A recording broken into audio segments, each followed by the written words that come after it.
It's like we don't need each other just to stay afloat. I took a solemn oath I wouldn't abandon you. Be a man for you, stand for you, let it bang for you. Be omnipresent, setting the standard for our children. Living life in the likeness and image of ourselves, bias and forwards in the wilderness and hells of North America. Goddess incarnate, a reach up my heart, my reflection, my lifeline, my all spark, my conscience, the battery in my back, the clip to my ratchet when I'm on the attack.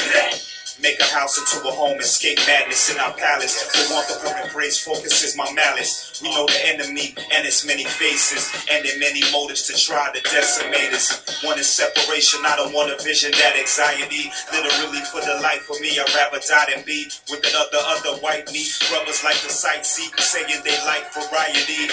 But that's a cop-out, he won't see the light. That woman got the most variety, cause there's no phenotype. That's either there or there, let me make it clear. I don't just gotta love you, I wanna love you. Yes, let's take it there. For brothers seeking out your compliments, you should only look at one continent. Brothers seeking out your compliment, you should only look at one continent. Never mind the geographic location. When you look at her God, you know where she from. Look at her hair, son. Look at her. Damn, son. Nah, I'm saying, don't get it twisted, I respect your intellect too.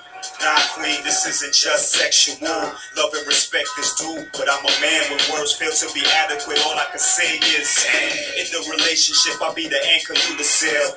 Only through miscommunication can we fail. My business is your business. When I get big-headed, you let me know I'm tripping and give forgiveness. I'd be lying if I ain't wanna wring your neck sometimes, but in the bigger pic, I be killing sunshine. Say it with me, a BB for Odie. A, yes, my lady, that's the only aim. As we build being examples for the village, keeping the family peace and punishing the wicked. If I come home with blood on my hands, you already know what it is and who it was. Let's smash. Brothers seeking out your compliments, you should only look at one continent. Brothers seeking out your compliment, you should only look at one continent. Our goals align, homes fortified. Let's hold the line, let's hold the line. I live for you, you live for me. Ain't no mystery, ain't no mystery. So in a nutshell, I'm compelled to spell it out, yell it out to the world. My black woman, my black pearl. Peace and welcome to the Message to the Black Fam program. This is your host, Sister Lady Shabazz, here with you on this lovely Tuesday evening. Have a very special treat for you today, and I will get to that in just a moment. I'm kind of rushing today because I started a new job, and so I had to rush home and get here. I have quite a few stories to tell, but I'm saving that for Jeannie's program. I'm not even going there today, so you can pretty much guess what that is all about. Not even gonna go there. So there is a strong chance probably sometime this summer that the day of my program will be changing, maybe to a weekend day or something like that, just to make it a little less hectic. So keep that in mind. Keep a lookout for that. But today we are going over God's gift. We're going to go over chapters 5 and 8. We're going to be dealing with healthy cooking, why we need to cook, as well as a little bit of natural health. Now, this program may not go the full 2 hours. It depends on how many callers we get and what have you. I have a guest, a very special guest. She's been my sister for, I don't know, I'm going to say since 1999 I've known her. And her name is Shawntell Muhammad. She has been a frequent guest writer in The Final Call, dealing with organic nutrition and things like that, has great recipes. A lot of you may be her friend on Facebook, just a wonderful, wonderful sister. So she's going to join me for about the first 30 minutes or so, and then I will run my mouth for a while, take callers, and we will call it a day. So that is the game plan for today. Let me make sure I have my sister with me. Assalamu alaikum, are you there? Sister Shawntell? Uh-oh. Sister Shawntell, you with me?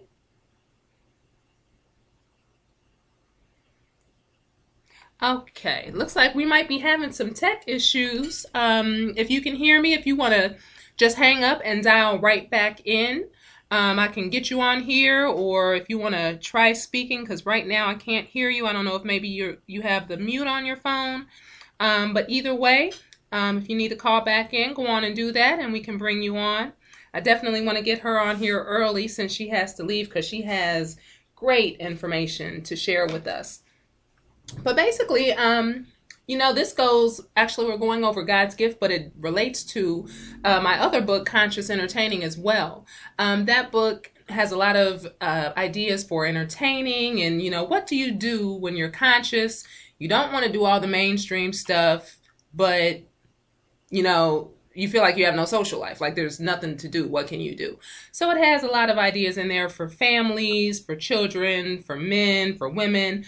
And it also has a lot of recipes, and that's why I said it definitely relates to today's show, because if you think that cooking is too complicated, it's too expensive, it's not interesting, you'll get bored being a vegetarian, it does have a lot of meat-free, nut-free, and soy-free recipes in it. A lot of them are vegan or can easily be made vegan, and there's probably like 30 or 40 recipes in there. So definitely worth it if you're interested in cooking. You can definitely purchase that on More on the Horizon or on my website, authorangela.freeman.com. Sister Shawntell, did I hear you there? Are you with us? No? Okay. Well, if you can hear me, go on and call back in and we'll get you right back on. So we will wait for her to call in. But in the meantime, I just really wanted to talk about this because I don't know what happened. Like, there was a time when all women could cook. That's just what we did. That was part of nurturing our families. That was part of the feminine role. And now, not only do mainstream Black women not want to cook, a lot of them have no idea how to cook, but even the nationalists, we think that that's not something we need to learn how to do. And if you're going to say you're African-centered, any traditional African society I've ever seen or heard about, part of the woman's role is to cook. How can you call yourself a wife or a mother? How can you say that when you're not making sure that your family is healthy? They're eating fast foods. They're eating things with all kinds of additives and artificial colors and flavors in it. And that's killing them. You wondering why we have cancer now?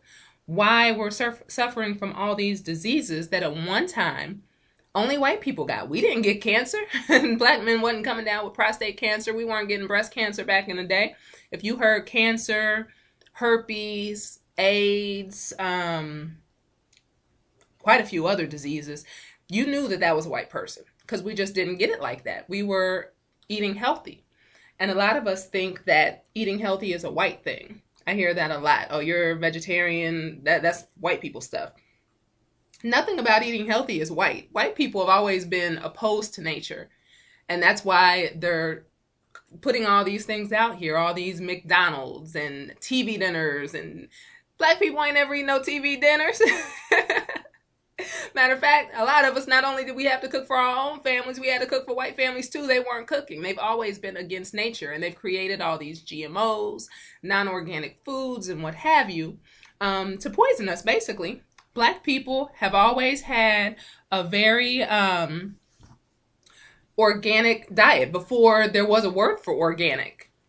That's always what we had, an organic plant-based diet. And yes, we ate meat. And personally, I'm not necessarily against eating meat. I choose to be a vegetarian because I know that the meat that is in supply here in America is not clean and it's really not fit for consumption. But I'm not going to say that if I went over to Africa or South America or somewhere where the land was a little more pure that I wouldn't sneak and eat some chicken wings. I'm not going to lie. But your whole meal shouldn't be meat. You should vary it a little bit. You should have your grains. You can get gluten-free grains if you're allergic to wheat gluten. You can do your vegetables, you can do soups, salads. There's so much that you can do, and meat is kind of an afterthought in most Black cuisines. You might flavor it with some meat or serve some meat on the side, but it's not the main attraction. And that's one place that we really get confused. We think that we have to eat meat all day, every day. We end up constipated, and that leads to all kinds of diseases. It leads to body odors. It leads to headaches, bad attitudes, all kinds of stuff. So we definitely just want to get some perspective on how we can start cooking a little bit better, how we can be a little wiser when we shop and all of those things. I think we have Sister Shawntell back. Let me check. Sister Shawntell, can you hear me now? Sister Shawntell?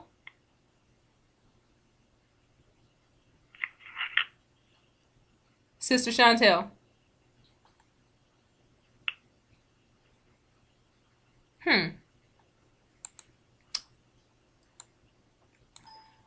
For some reason, she's giving me a message that she can't hear. If anybody has problems hearing me, give me a hold on one second. Unmuted. Okay. Can you hear me now, sis? Yes, now I can hear you. Okay, I apologize for that. Looked like I clicked a wrong button. Okay. Oh. So I was telling them that I was rushing to get home today, and so I was rushing through everything. So I do apologize. I thought that there was some other technical issue, but it was my fault, so I take the blame for that. How are you today? I'm well, thank you. Good, good. So let's see here. I was basically just going over why we should cook, why that is so important, and I was going to get into organic foods, and that's your expertise. You are definitely organic all the way. Can you tell us why organic is so important? Yes, I wanted to reiterate on, when you said that we should cook, which is true. We should definitely cook. However, the foods that we cook should be organic. If not 100% organic, then at least 90 to 95% organic. And that's because of all the toxins that spread all over the food, all over the crops when they're still in the ground, and the seeds that they're using are genetically modified. That's when they basically messing with the DNA of the seed. If you thinking you're eating an orange, it could be an orange with fish genes or any type of genes.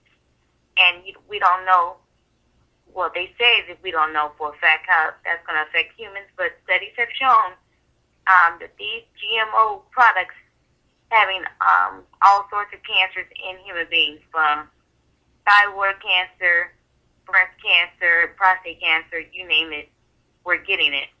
And also the toxins store themselves in our fat cells. So when you're quote-unquote dieting, exercising, eating less, and you're wondering how come the weight is not coming off, if you're still eating fruit and vegetables or anything that's not organic, that's because, that one reason is because of the toxins that's in the food and in the drink. Now, if somebody wants to start improving their diet, I think everybody pretty much agrees the first thing to do is get rid of the pork. But after that, if they want to start maybe reading labels and trying to eat less toxic foods, what are some of the chemicals they should be looking for, and why? Okay. As far you said, changing their diet, and pork should be the first thing to get rid of? Would you think pork would be the first thing you get rid of if you want to start eating better? Oh, yes. I just want to make sure I heard you correctly. Oh, yes, ma'am. Oh, yes, definitely. I was saying, like, after, yes. Okay, so they've gotten rid of pork, and now they're like, well, maybe I should start reading some labels. What chemicals should they be looking out for, and what do those chemicals do to the body? Why are they so bad? Okay, the number one chemical that comes to mind offhand is high fructose corn syrup, which is in basically everything. I mean, food and drink. And high fructose corn syrup, that is another genetically modified organism, GMO, that tricks the body into thinking that you're still hungry, when actually the body is full, but you're still eating and eating, and your body is not getting any nutrients, It's actually been linked to cancer and Alzheimer's disease. So you want to look for high fructose corn syrup. That's number one.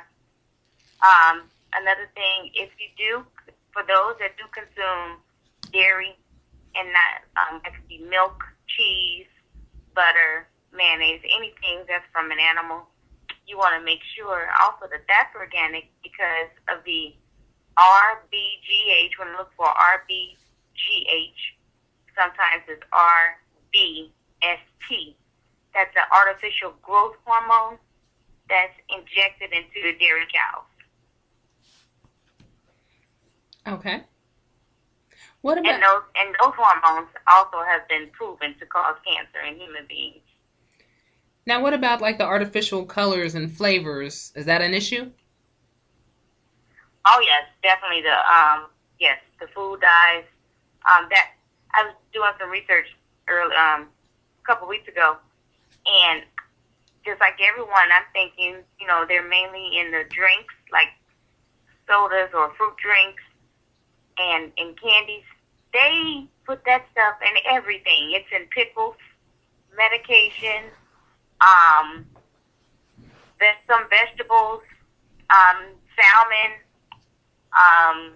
ice cream, toothpaste, you name it. They just about put food dye in just about everything so they can sell their product, just so the product can be appealing to the eye. Because the food dyes serve no nutritional basis at all. It's solely for the purpose of selling the product. And it has been proven by the Food and Drug Administration and other agencies that these dyes have been linked to cancer, in some countries such as Britain and the United Kingdom has banned these dyes in those countries. And some of it is just nasty. Like I know you heard about the fake vanilla. Have you heard about that? The what vanilla? The artificial vanilla extract.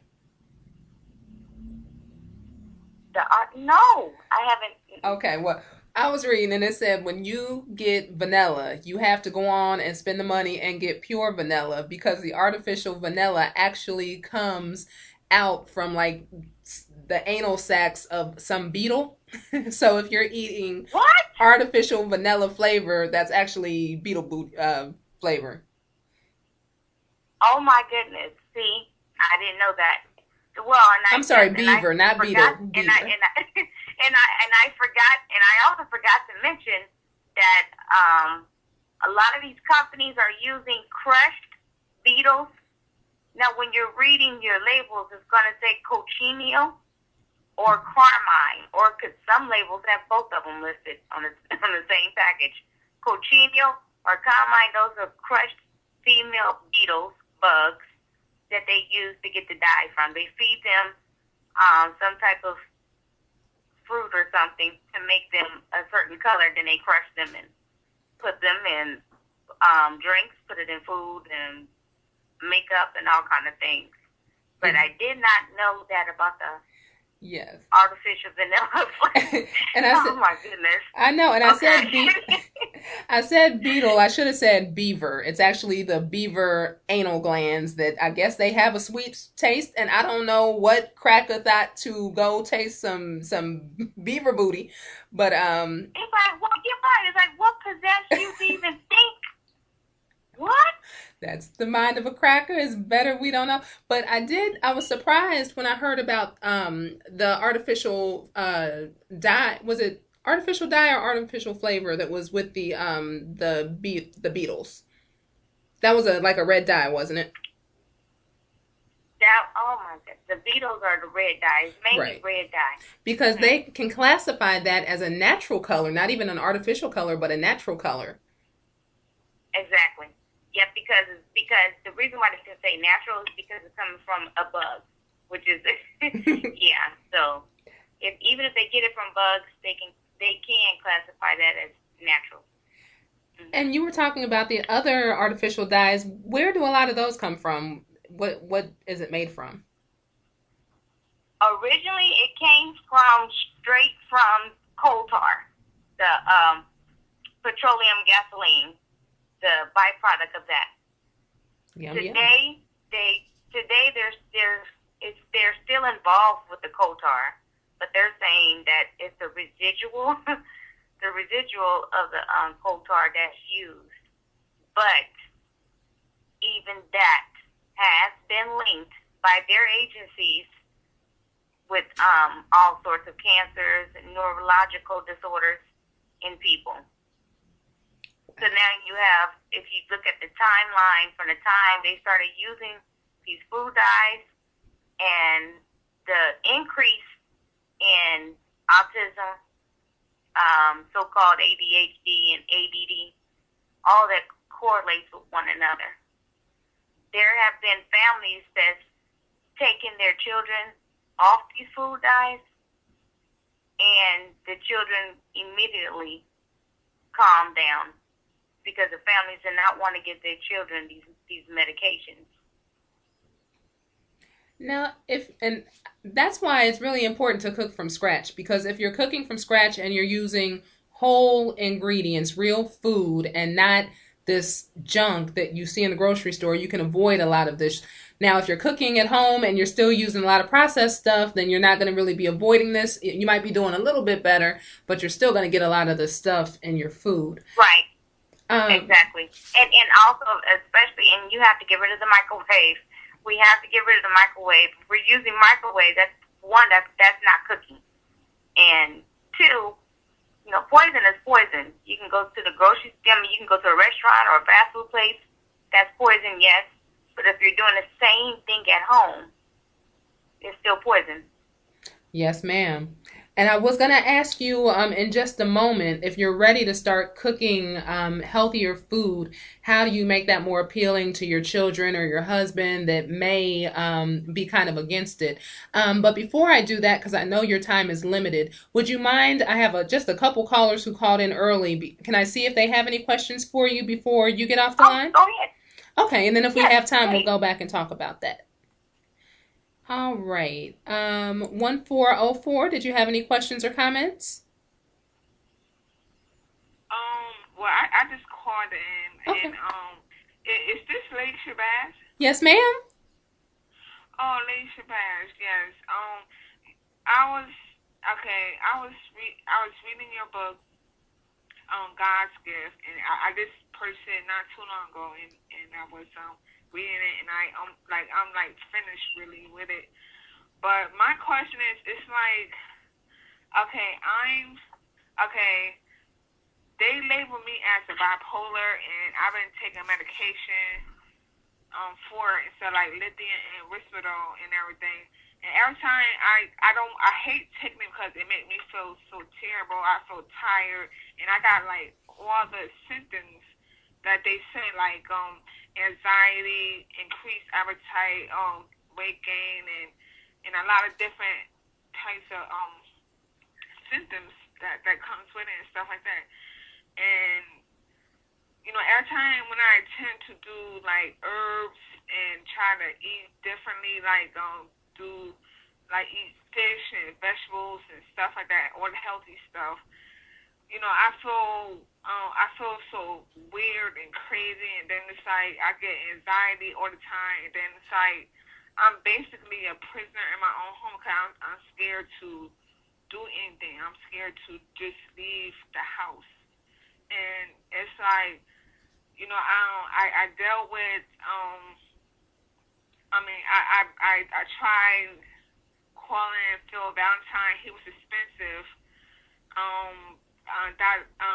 Laela, Africa. Mm-hmm. I called him. He was also expensive, and it's like and Dr. Sabi and stuff like that. And it's like I don't know what to do, but it's like it's ruining my life. And my kids it's like I'm not even. I felt I don't know what to say. It's just like I hear you. My kids is not benefiting from me. My spouse is not benefiting from me, and I don't know what else to do. And it's like I know they're trying to kill me, and I know that for a fact. But it's like it seems like nobody it's like I can't get no help because I don't have the funds to get healthy. Like everybody want a lot of money to help me out and everything, but I don't have it. Well, you And know plus, what? I'm on disability. Well, I'll tell you what, and I'm going to come back to you again before the program's over. But what I'm going to tell you to do, if you can shoot me an email at author.angelafreeman@gmail.com, or if we're Facebook friends, you can Facebook me a message as well. I think I have an herbalist who can help you. You don't always have to go to the big name. Sometimes, just a regular herbalist can have some really good ideas for you. So if you shoot me an email, then I will try to get you in touch with a good sister I know. And then I'm also going to come back to you in just a little while to see if you have any other questions as the show goes on. Okay, and all right, what was it? What was your email again? It's author, like AUTHOR, Angela Freeman at gmail.com. Okay. And you can always email me there. You can also email liberation@waronthehorizon.com if that's easier to remember. You know what? I tried that several times, but it didn't go through. Like, I don't know what's going on, like, with that. Okay. Yeah. Okay, well then try the author Angela Freeman email. That comes to me directly, and I will definitely check that and put you in touch with a good sister I know who's come on the program frequently, and she may be able to offer you some assistance. Okay. My name is Shawntell Joe. Yes, ma'am. I will definitely do that for you, and I'm gonna come back to you before the show's over. Okay. Okay. Thank you. Thank you. You're welcome. Thank you. All right. All right. And then we have one other question. See if we can squeeze it in. Like I said, because I know your time is short, Sister Shawntell. 8672. I'm hold on one second. What was that, Sister Shawntell? I was going to tell you, I'm doing good right now. We can. Okay. I'll let you know when I gotta go. Okay. Cool. All right. 8672. Did you have any questions or comments? I'm just listening. All right. Thanks for listening. All right. Well, before we move on, did you have anything that you wanted to tell the sister? Any advice for that, or? I do. Her situation, I definitely understand her situation with dealing with, the people that may can help you, but you don't have the funds. Mm-hmm. So so detoxing. That's definitely number one, and it's affordable. Definitely.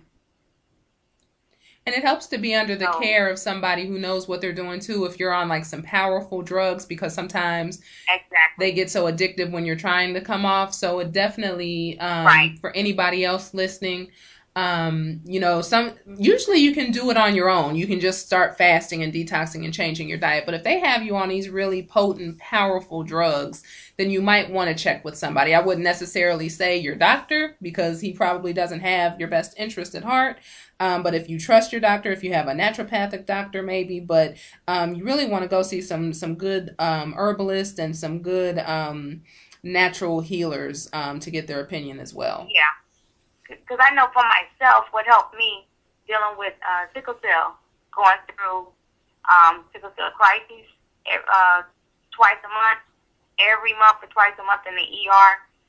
What helped me was just a complete change of diet and lifestyle. I got rid of the microwave, the soda, the sugar, all the meat, including fish, and, of course, incorporating more water and exercise.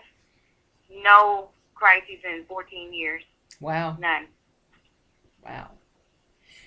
Now, I was asking you before we went to the phone lines, because I saw them call in, and I said, well, they might have a question for Shawntell, and I wanted to make sure we got it in before you had to go. But we were talking about if you're ready to start eating healthier, and of course, you're usually going to get some resistance. It's never a case where everybody in the family wants to do this at the same time. So you may have a man or children, and they are just like, give me my Cheetos. I'm not having this. Right. Well, with children, it's always good to start with them at the beginning. just like have them come with you to the grocery store. When you're in the grocery store, take them to the produce section. Explain to them what the fruits and vegetables are. Let them hold it, touch it, and break it down how eat this fruit, does this, helps the body, or helps this liver, helps with the liver, for instance. And let them help cook in the kitchen. Take them in the kitchen with you. Let them help prepare it. And also, the more education, the more a person will be, well, you can sway the person, especially if you're dealing with an adult like a spouse. And also, you can sneak it in. Just especially when it comes to your spouse, they come to sit down for dinner, and you serve it to them. Make sure it tastes really good, because a lot of people have a stigma about healthy food not tasting good. Make sure it tastes good, and by the end of the meal, they shouldn't have a problem with it. That's very true. And I'm not saying it's going to work the first time. Serve it to them. At least start off twice a week. Definitely. And that I agree completely. That's the way, but this goes back to what I was saying in God's gift as far as knowing your man and knowing how to deal with them. Because if you have a humble man who's logical, you might be able to come with him with some health facts and say, this is what I want to do. This is why, baby, I'm worried about your health. I want to be with you for a long time. And that will work. Yes. However, if your man is still eating chitlins and pig's feet, you need to find another way. I wouldn't even talk to him about it, because obviously, if you sucking on pig toes, your mind is gone. So I wouldn't even go there. Yeah. I would start just preparing some different foods, working them in. Like, okay, give him some kind of not really good tasting vegetable dish along with his chitlins or something. I don't know. But get him used to eating the good food and it tasting good. And he probably won't even know that you're slipping in this healthy stuff. And then he'll probably start asking you for, like, oh, that was good. Can I have that again? And then slowly but surely, women have to be sneaky sometimes. And also, when they see themselves starting to feel better.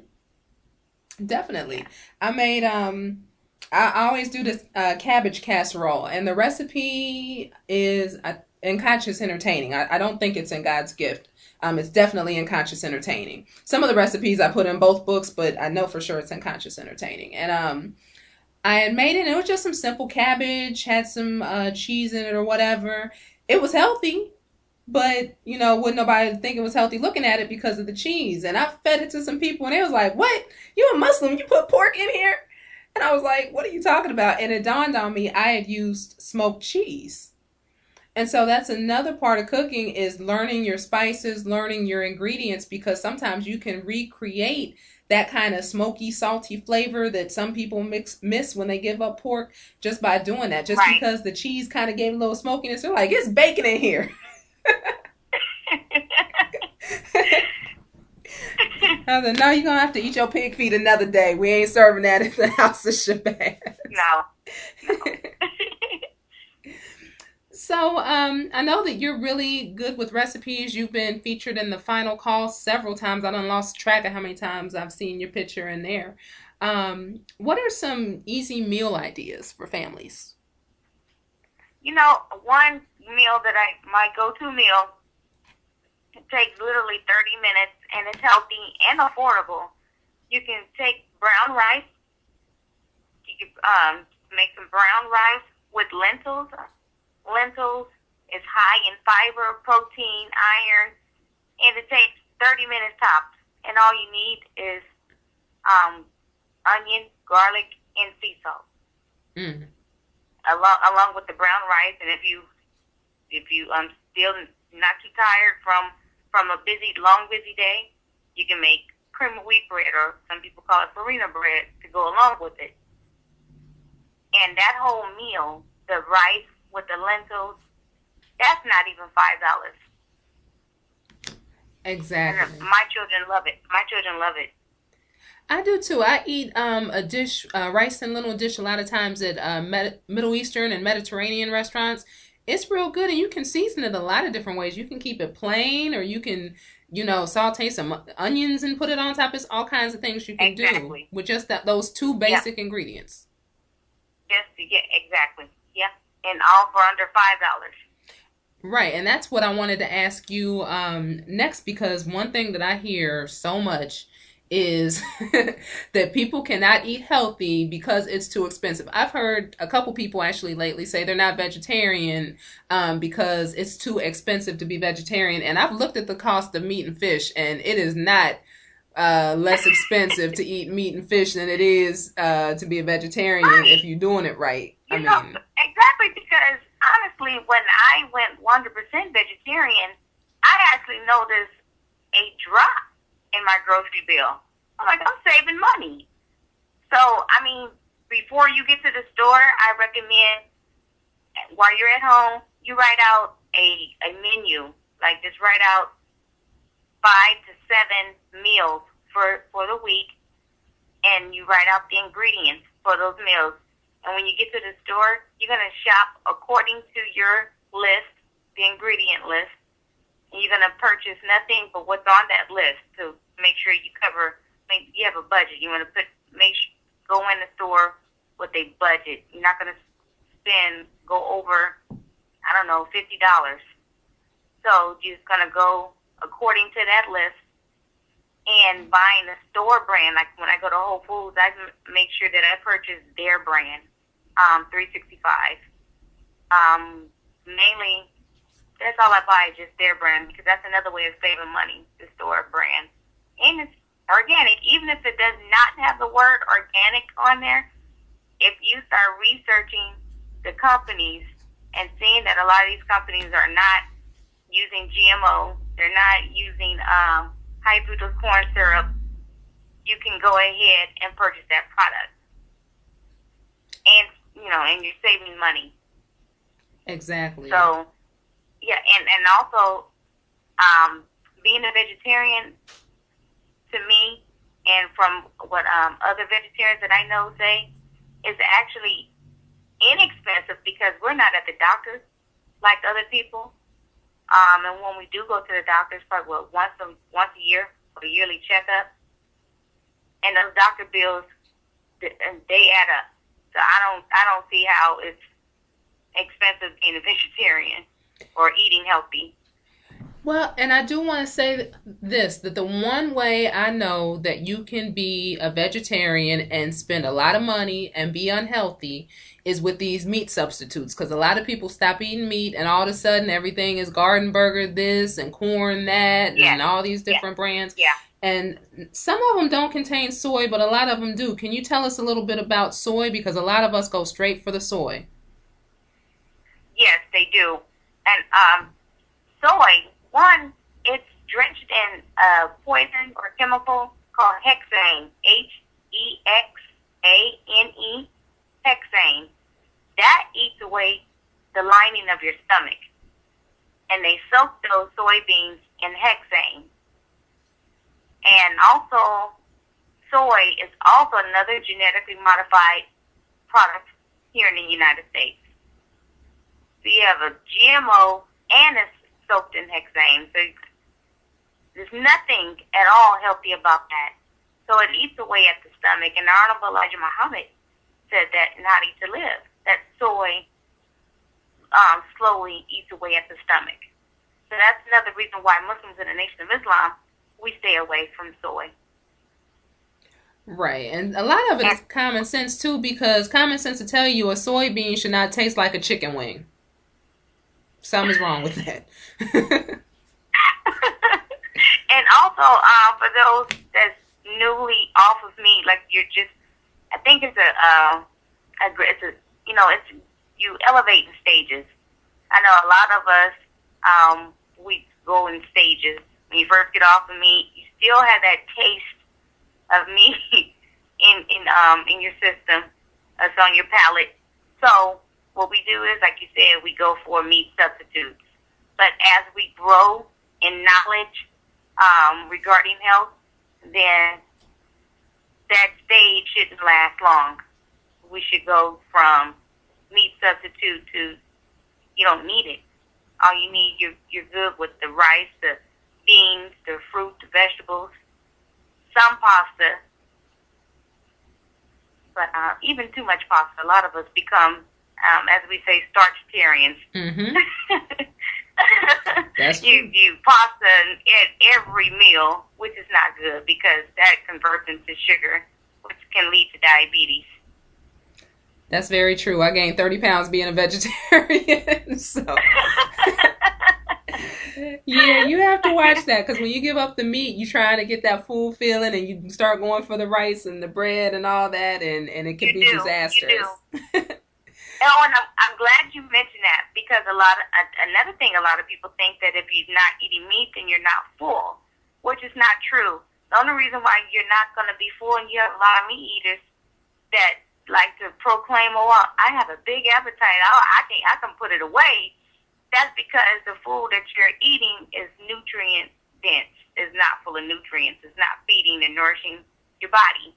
So that's the only reason why people in the high fructose corn syrup also sit around and eat. You would think they had a tapeworm, but they're not getting any nutrients. That's why they're eating like that, which is not good. So in order to capture the nutrients, that one meal should leave you full for the rest of the night because, and again, in How I Need to Live, the Honorable Elijah Muhammad, he stated the best time to eat is between 4 and 6 p.m. That's still daylight hours.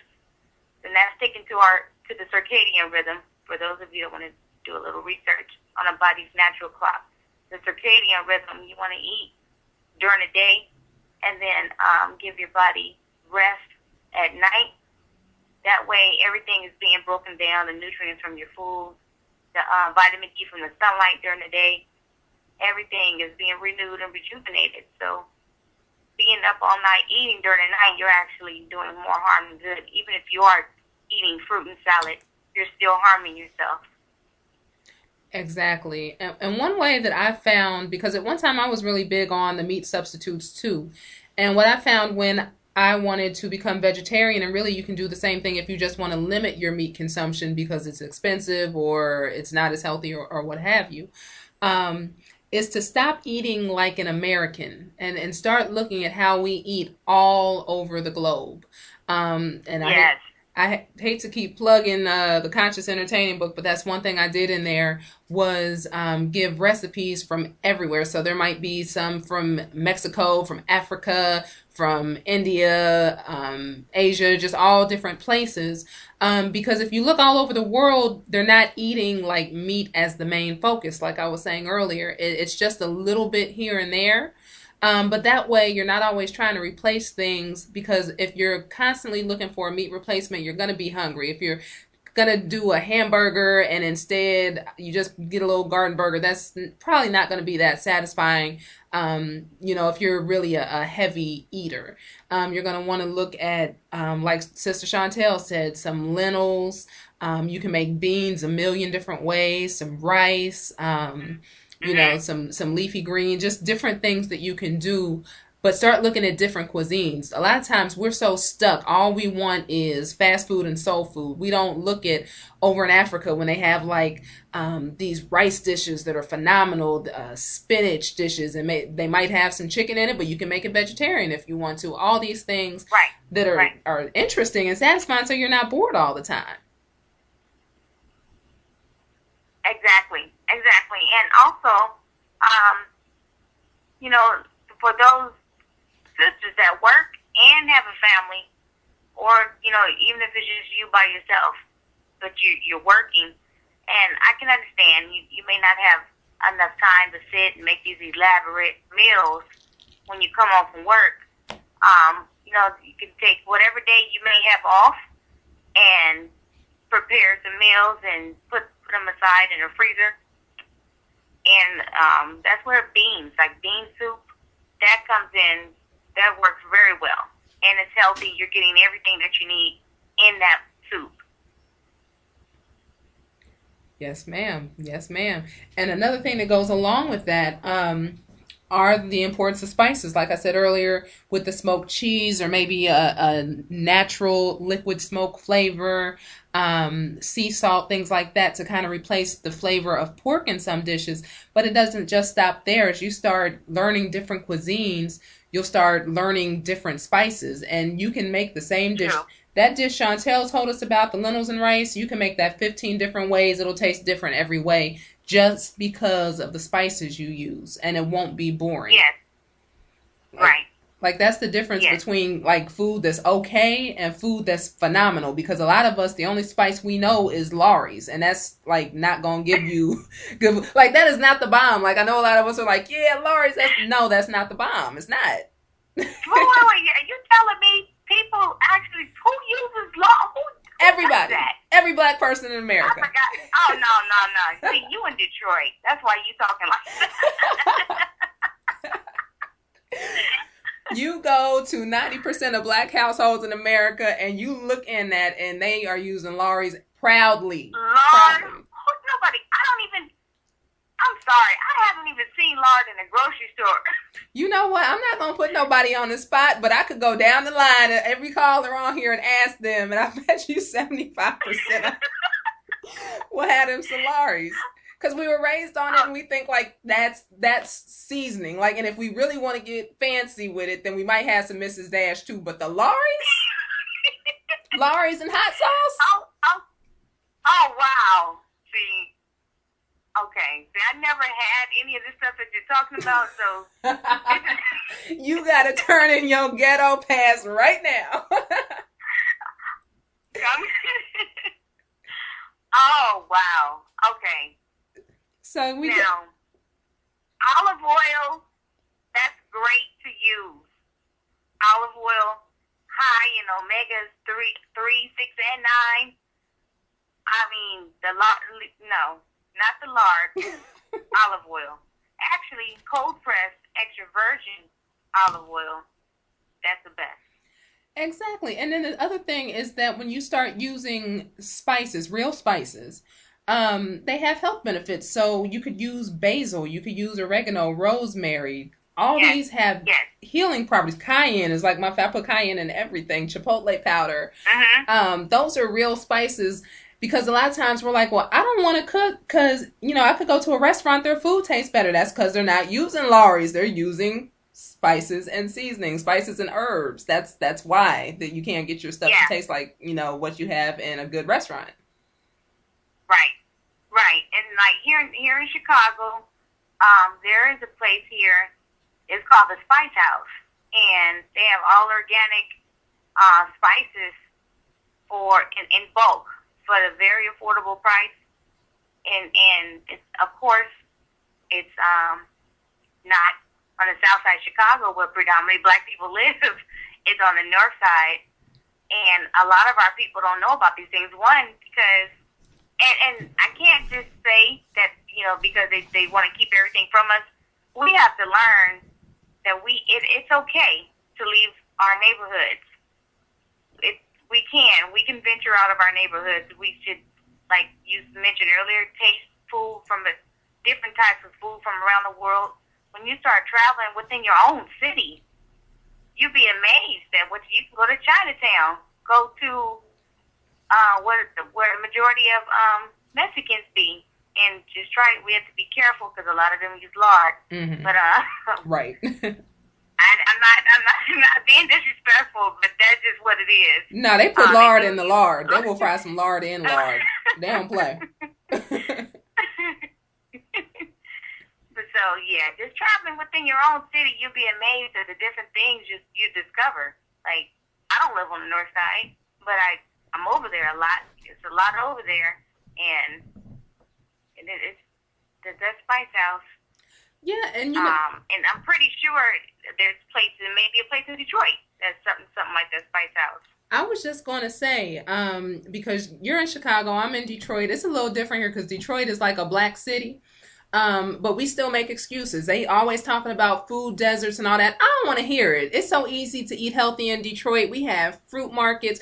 Matter of fact, we have one of the largest farmers markets in the country that a lot of us take advantage of, but a lot of us don't. And there's merchants in there that sell spices. There's also an actual spice shop that's huge. And that's another thing that we don't take advantage of is farmers markets. We think it's for white people, yet they have fruits and vegetables a lot cheaper than they have at grocery stores usually. A lot of times locally grown, sometimes not. You have to check and still make sure you're getting quality, but they accept EBT cards. I was in St. Louis a couple weeks ago. They have Soulard Market.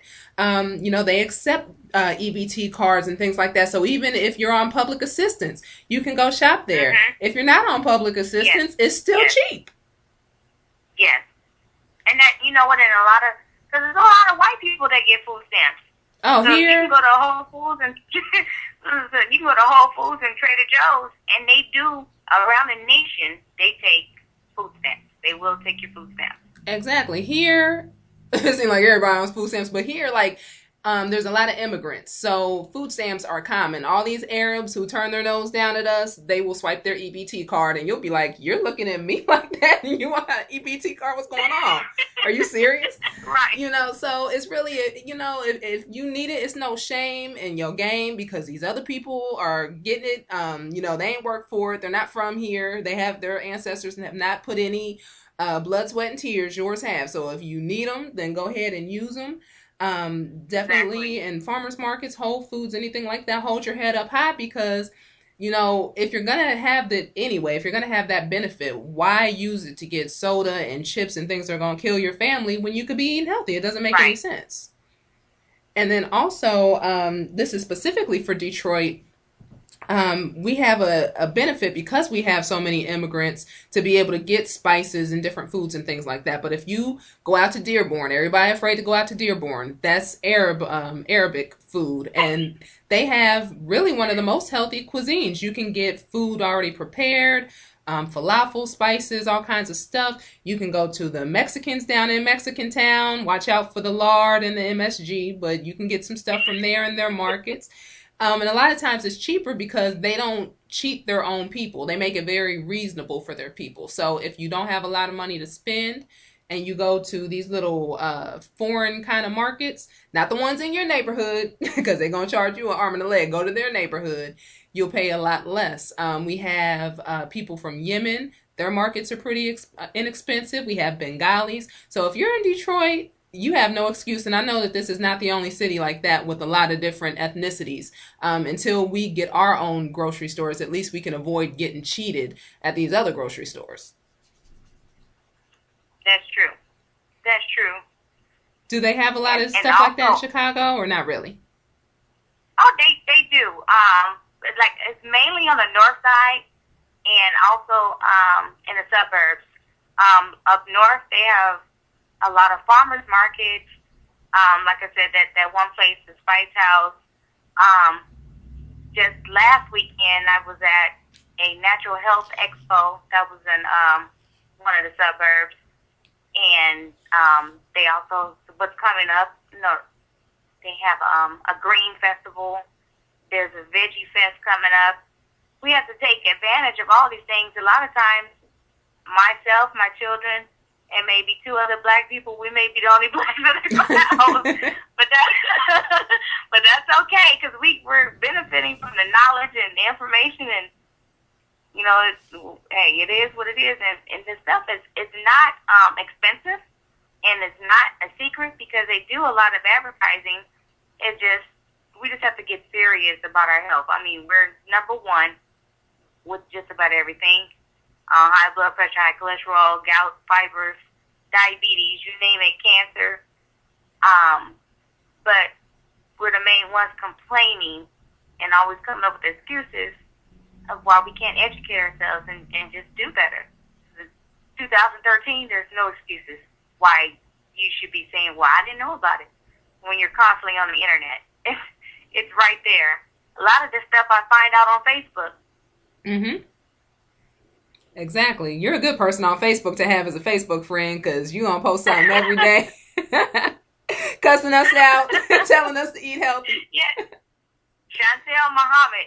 You can friend me. Well, not everyone is going to make it through, but you can send me a friend request. That's right. If you got a picture of some pig feet on as your profile picture, you might not make it. You might get blocked. I think another thing that I've found as far as trying to save some money when I'm shopping is to eat seasonally. That seems to help a lot. Do you try to eat in season as much as possible, or don't really worry about that too much? You know what? Actually, I don't worry about that too much. Just like I do not do calorie counting at all. Mm-hmm. I know a lot of you, a lot of you that do, but I don't. I don't worry about those things. Only because if you're eating fruit and vegetables daily, I don't just eat fruit and vegetables. I eat rice, pasta, beans. But I'm saying if you're eating like that, I just don't see a reason to count calories. And eating seasonally, I need to get better at that. I want to see what that's all about. I want to try that to see how I feel. Well, I don't do it 100%, but I have noticed, especially because I go to the farmer's market every week, that I tend to save money. And this is another thing. We need to shop and pay attention to things because a lot of times we don't even know a deal when we're getting it. I was at the farmer's market last week, and because asparagus is really popular right now, it's kind of getting out of the growing season soon, but it's still considered in season right now. And they were going for like $1.50 to $2 a bunch for a nice size bunch, which is a really good price. And there was somebody, It is. yeah, she picked up a head of this asparagus and she was like, well, how much is it? And they told her, I think like $2 or something, or 3 for $5. And she was like, I'm not paying that much, and put it back down. And the vendor looked like his feelings was hurt. He was like, that's actually a good price, ma'am. But I mean, that's another thing is to kind of know, because like in fall, you're going to get like butternut squash really cheap. In summer, you're going to get strawberries and peaches and nectarines really cheap. So that kind of just lets you know what you may be able to get a good deal on. And then when you're planning your meals, you can kind of try to incorporate, like right now, some squash and zucchini, whereas you might not have done that like in January as much. That's true. That's true. And also, we've been speaking a lot about farmers markets. I just want to let listeners know that at farmers markets, you really don't have to look for a word organic, because most of those farmers are local farmers. And local, I'm not saying that they may necessarily live in the same city, but they're in the vicinity of your city. So that means little to no pesticides were used in cultivating their crops. Yes, make sure that they're actually, got the produce from their farm, because at least here there are a couple who sneak in, and I'm like, yo, that's in plastic, like a real plastic package. You did not grow that. So make sure that they actually grew it. But if they did grow it, then a lot of times you're right. You don't have to worry. It's going to be a lot better than anything you could get at a store. It's going to be fresher. It's going to taste better.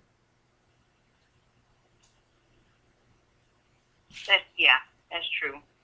But there are, I don't know, it could just be because of Detroit, some people were unscrupulous. They just trying to get in. And probably the same people from the grocery store just set up shop. But, yeah. Well, no, because I know when you said that last year, when I went back home to visit in California, we went to a farmer's market, and I'm looking at these mangoes, but it had stickers with a POU number. I'm like, huh? Oh, when farmers started putting POU numbers on their mango. I know, because no. Like every week I go there and they're selling lemons and limes, and I'm like, I live in Michigan. It is not no lemons and limes being grown here. Who are you fooling? Come on now. Oranges, come on now. So you do have to be careful but another thing about farmers markets is that you can get to know the farmer and build a relationship with them, so you don't even have to worry about that. They'll tell you, okay, I grew this or I didn't grow that. Because you buy from them all the time, you establish that relationship, and they'll give you the best quality stuff that they have, and they might give you a deal if you go to the same person all the time and they know your face. True. That's true. Then here in Chicago, there is a indoor farmers market that's all year long. They don't sell anything that's out of season, actually. Wow. And their prices are great, because I can walk out of there with bags and bags and bags of things, paying under $20, the most $25. Goodness. And of course, they're on the north side also. So you just have to start traveling. That's another thing. You have to be willing to travel within your own city. Right. Get out of your comfort zone sometimes. I mean, you have to sometimes. Sometimes I know we want to be around, but the grocery stores in our neighborhood usually aren't black owned anyway. I know there's one black owned grocery store here in Detroit, but 9 times out of 10, most of these don't have that. So if you're not going to go to a black grocery store anyway, it doesn't matter what neighborhood you're in. Just go where they have the best prices, where they're not selling you bad food, moldy food, out-of-date food. Do what you have to do. I mean, no excuses anymore. Yes. It's 2013. And there's also, you have food groups. Like, there's a healthy food hub that's here in Chicago on Saturdays. And I believe they have the healthy food hub at Betty Shabazz International Charter School on Saturdays. So that's the good thing about today's technology. You can get on Facebook and look it up to get the information. You can also join a lot of healthy food groups, vegetarian food groups. I mean, the information is out there because if you don't know, there's always someone else that does know something. That's true. That's true. That's why you see I always have guests on my show, because I dibble and dabble, but I don't know it all. Most of my friends know much more than me. That's why I have them around as friends, because if I can't learn from you, it ain't doing me no good. I need to get some information. I can't wait to start on researching this artificial vanilla flavoring. Oh, yeah. Beaver booty. Beaver booty tastes like vanilla. Oh, gosh. Why? Get the pure extract or some vanilla beans. But we do have another caller, so I'm going to go back to the phone lines. We are at the 8 o'clock hour, so anybody who wants to call in can give us a call. The call-in number is 760-569-7676, and the participation code is 948656#. Make sure you hit the pound sign. Let's see if this caller has any more questions for us, and then we'll get back to our dialogue here. 2303, you're live on War on the Horizon. Did you have any questions? 2303. All right. I will assume that they are just listening in. So you're big on doing your meal planning. How do you go about doing that? Do you have any tips? Oh, yes. At first, before I started doing that, I'm just in the store, just everywhere, and not having a budget. So, but now, yes, I sit down and I think of different meals. I may have seen a meal that I want to try that I saw on Food Network or the Cooking Channel, and I adapted to make it vegetarian, and or I just use same meals that I've had the week before. But the thing is writing down the meals and then writing out the ingredients for those meals and shopping only according to that list. Okay. And that helps save a lot of time and a lot of reduce stress. You're like, okay, what am I going to cook for dinner? All you have to do is look at your list and choose from your menu, what meal you want to prepare that evening. Exactly. And if I think back, depends on your age. Some people may not be able to relate. Some older people may. A lot of us growing up basically had the same meals every week. It was like a spaghetti night or something, or a lasagna night, a chicken night, a fish night, whatever. That's how they did it. Tacos. Right. And so it helped because every day you kind of knew what to expect. And for children, they grew up with that stuff and they couldn't be picky because that's what we were eating that night. If you ain't like it, you're bad, And I think That's right. Yeah. You're fasting that night if you don't like it. That's right. You're going to detoxify because that's all you got to eat. If you don't eat it, you're bad. But a lot of this old-fashioned stuff we've kind of thrown away, and we don't see that was actually a benefit in it. I mean, because you can do it if you have a night where, you're eating like a certain thing. and you go to the store and okay, you were planning on having broccoli, but cabbage is on sale. Okay, so replace the broccoli with cabbage, but you're still basically eating the same meal. You're just switching it around, maybe according to what's on sale or whatever. But everybody knows what to expect every day. Everybody gets accustomed to that. You know everybody's favorite. You know how to cook it, and it's not a lot of thought that goes into it if you're busy already. You know. Exactly. I mean, I just can't have it any other way anymore. It's just, that really helps having that list. Definitely. Now, do you use a crock pot? I know I may start doing it again. I know when I used to work a lot of hours, that was like my go-to thing was to put some stuff in a crock pot and have it waiting for me when I get home. You know what? I do have a crock pot, but I have not brought myself to use it yet. I like the actual act of doing. I like to actually make the meal. I don't know. I haven't used my crock pot yet, but I've heard many wonderful things about the crock pot. I mean, some women, I know some people that swear by it. It is, and you know. And also, oh, go ahead.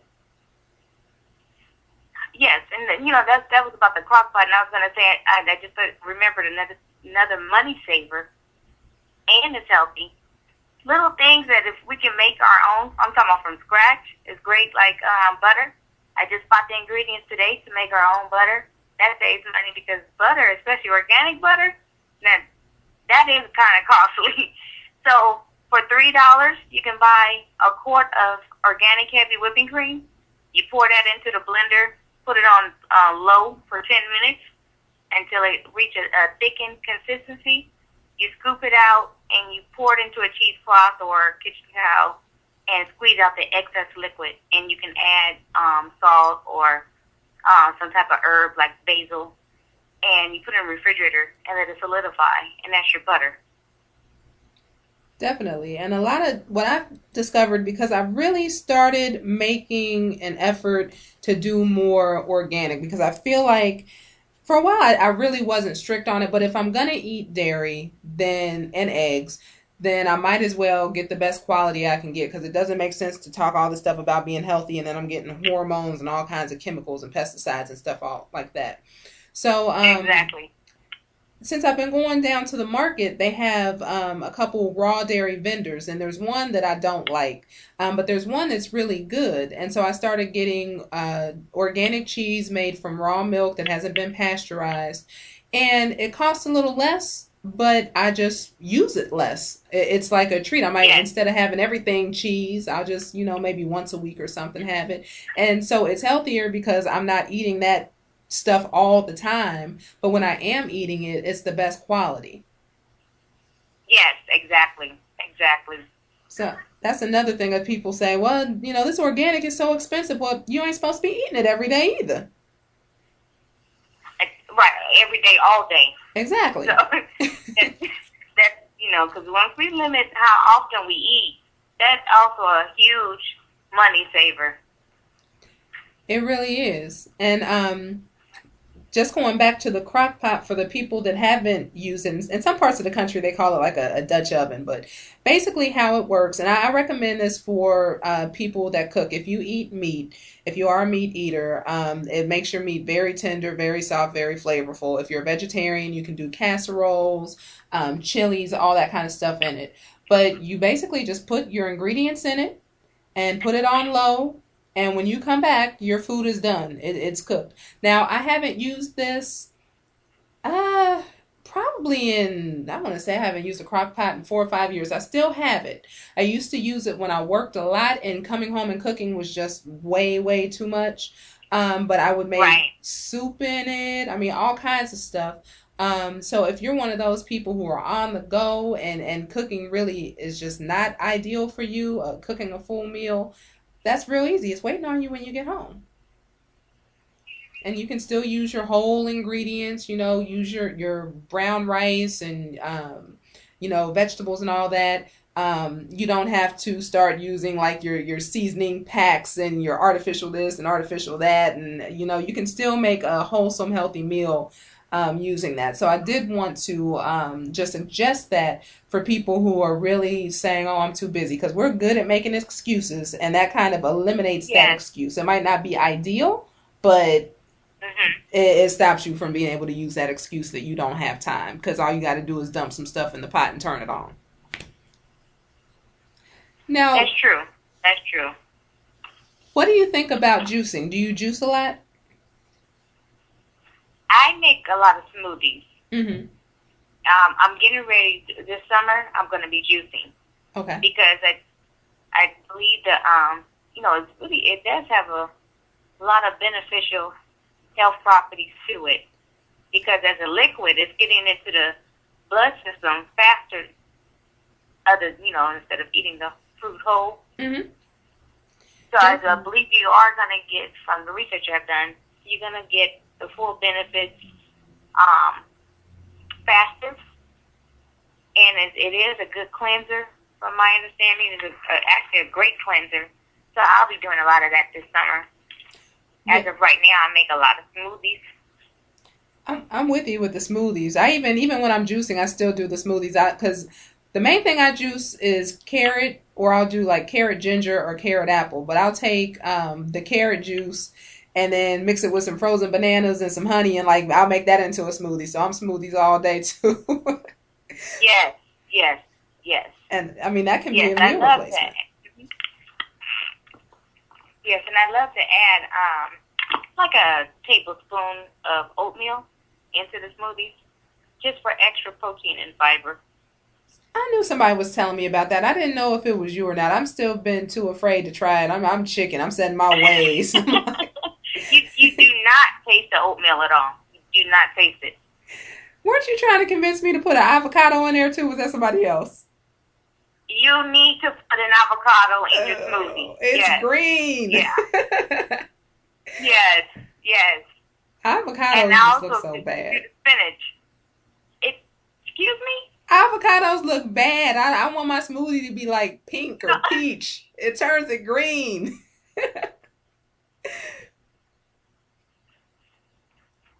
No, well, it's good. I mean, it's not only tastes good, it's going to make your smoothie healthier because of the omegas that's in the avocado. It lowers the the bad cholesterol, and you don't taste the avocado. Actually, you do not taste it. Okay, you making me this promise.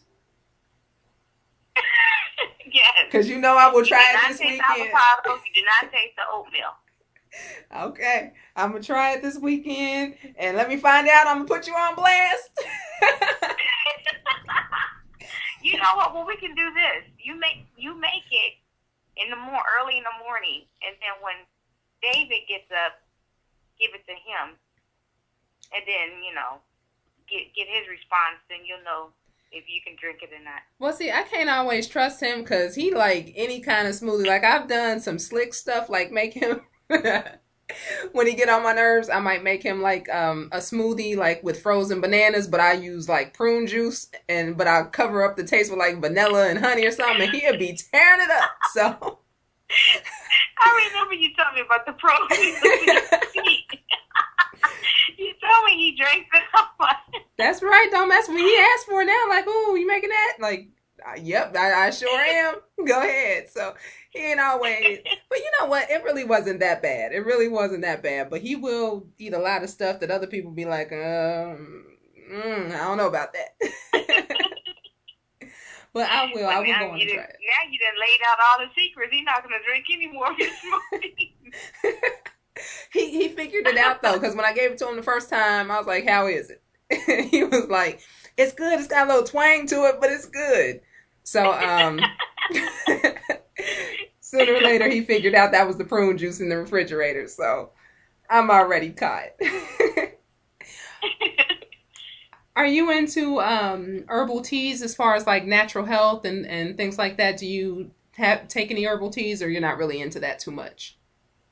Oh, I am. I definitely am. I do get organic loose leaf tea. Mm-hmm.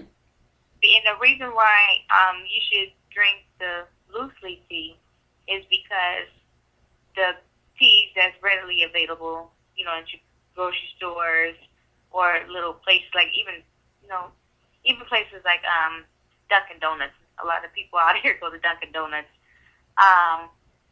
When they're in those little baggies and the tea is not organic, you're getting nothing but pesticides. The tea is cultivated in pesticides, and that bag itself is full of pesticides. So you're not getting any health benefits from a conventional tea. And a lot of times there's soy too. From a conventional tea. Right, and I was going to say a lot of times in the conventional teas, there's soy too. You'll see like the soy lecithin in there. Oh, yes, you did tell me that. Mm-hmm. Right. So, yes, but the organic loose leaf, they were not cultivated in pesticides, so you're getting 100% of the health benefit of that tea. And I believe it's great, especially if you're a nursing mother. Certain teas, like mother's milk tea, that's a great tea to produce milk. But again, like I said, you want to make sure it's organic, especially organic loose leaf. Exactly. And a lot of them really taste good. Like a lot of people don't want to do organic teas because they may have had like a dandelion or something, which is, I smelled it and I couldn't even drink it. I've heard it's great and it works wonders, but I keep it real. I can't do the dandelion. But there's other ones. No, I can't do that either. No. I'm glad that isn't just me. But I can't do it. But like red clover is really good for the skin. It's a blood purifier. That tastes good. Red raspberry is good for female reproductive system. That tastes good. My favorite drink, like in wintertime, a lot of times I don't make cocoa. I'll take some milk. Sometimes I'll do like half milk, half water, and I'll just soak a ginger tea bag in there, which ginger is good for nausea and digestion and all that kind of stuff. But I don't even drink it because it's good for you. It just tastes good. And when you let it steep into that milk, it's like this really creamy, gingery drink, and you put a little bit of cane sugar in there, and it is awesome. It's better than like drinking hot cocoa, and it's good for you. Yeah, that sounds really good and healthy. It really is. And as long as, like I said, you're using the organic milk and organic tea, I mean, it's a lot better than sitting there just having like chocolate in a cup. You don't have to feel quite as guilty about it. Right. Exactly. Well, I said it's healthy because, if you're using dark chocolate, then you are getting some health benefits. Yeah, a lot of times we don't do that, though. We just go get the Nestle with the pork gelatin marshmallows and work it out. And that's a good point, though, because it is easy to make a lot of the things that we eat and drink on a regular basis that are not healthy. It's easy to make them healthy. You can use real chocolate or cacao or whatever. Make your own cocoa, and it'll be a lot better than what you buy. You can get hibiscus tea, which is like red like Kool-Aid, and it has a real mild, like floral, fruity kind of flavor. You can use that instead of Kool-Aid. I drink that a lot. Yeah. I love that. I drink that a lot. Exactly. I mean, a lot of people, they're like, oh, I don't want these teas. They're good for you. They don't taste good. A lot of them taste really, really good. Yeah, they do. They do. And there's a place. I don't know if Detroit have one. There's a tea place called Tazo Tea. And okay, if you think of Starbucks, it's catered to coffee drinkers. This place is catered to tea drinkers, and it's all organic tea, and even the food that they have available is all natural and organic. And they have a few of them here in Chicago, and it's not expensive. And all they serve is organic loose leaf tea and healthy food. That's awesome. I don't know if we have one here. I know I've seen them in the store. You can buy the tea bag, but I don't know if we have any like cafes here. That sounds really good. Yeah, it's really nice. It's very nice. It's not as, busy as Starbucks, but, they're here. Exactly. And one good thing, too, while I'm thinking about it, about the hibiscus tea, is that it's really, really good for blood pressure. And that's one reason I make sure to have that in my house, because that's been a problem in the past years and years and years ago with some people in my family. So just to make sure that it never becomes an issue again, having that around to drink is like good. I mean, it's really good and Yes. really healthy for Yeah. your family. Do you have anything else that you do as far as natural health remedies or anything that you think that people should be incorporating into their routines? Yes, I do. Because as we know, health is holistic. So, outside of the food and drink, I do like to incorporate exercise. Like personally, I like to do Zumba, and an hour of that. Like, however often you can do it, or you can just do it in your own home. But that's great. It's great for cardio. It's great for abdominal, everything. Zumba, even yoga. Yoga is really great. Walking. Just make sure that with all the healthy eating, you incorporate exercise. And that's really big for me because I've never been a physically active person. But recently, I've been doing a lot of exercise, even if it's just walking. And also my personal care products. I make sure that's 100% chemical free in my household cleaner products. And a lot of people don't realize that now that these companies, they know that more and more people are waking up to these toxins. These mainstream companies are starting to carry natural products in their stores. But you have to make sure that you read the label carefully because they will try to trick you with words. Because if you can pick up a product, it could be a food product or just, like I said, a personal care product or a household cleaning product. But if it says made with organic or made with natural, that means that there's something bad in that product. It's a mixture of organic and chemicals. Because if it's a true organic product, it's not going to say made with. It's just going to say organic. And also, like for instance, you can go to Target. Target have a lot of natural products, from household cleaning items to personal care items, for a very, very affordable price. Even Walgreens carry toilet paper that's made from sugar cane husk and bamboo, and it's not expensive. And they also carry 100% chemical-free dishwashing liquid. And so we just have to look. If you're really interested in health, you look for it, you find it. It's all around us now. We don't have to go to specialty stores anymore, really. You can just go to your Walgreens or Target. You can even go online and have it delivered right to your doorstep. That's true. And they do a lot of wordplay. You always need to keep that in mind. It's the same thing with wheat bread. Wheat bread is not wheat bread. It has to say 100% whole wheat bread made with 100% whole wheat flour. If it just says wheat bread, it's just some regular bread. Because think, any kind of bread is made out of wheat for the most part. So it really doesn't matter. It's just wheat. It's just white bread with some dye in it to make it look brown. That's why it's soft and tastes like Wonder Bread.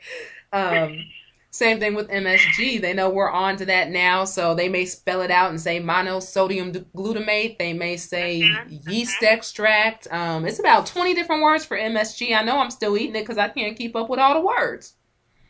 Yeah, and I can't even think of them. But there are a lot of, they changed the name up. Just like I said earlier with the Beatles. They use cochineal and they use carmine, but they're talking about the same exact thing, crushed Beatles.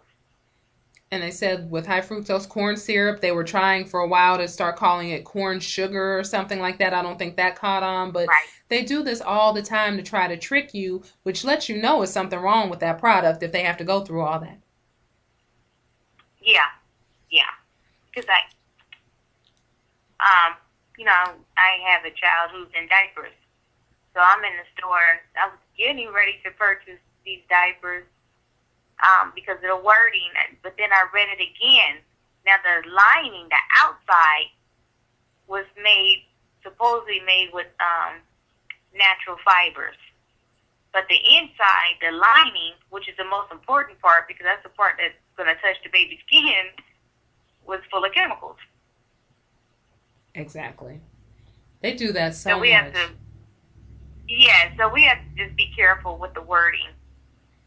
And another thing, a good thing you brought up was the exercise because, again, when I feel like I need to make changes, I always look back at either how my family did it back in the day or how other families did it back in the day because we have not advanced. We've digressed so far, it's ridiculous.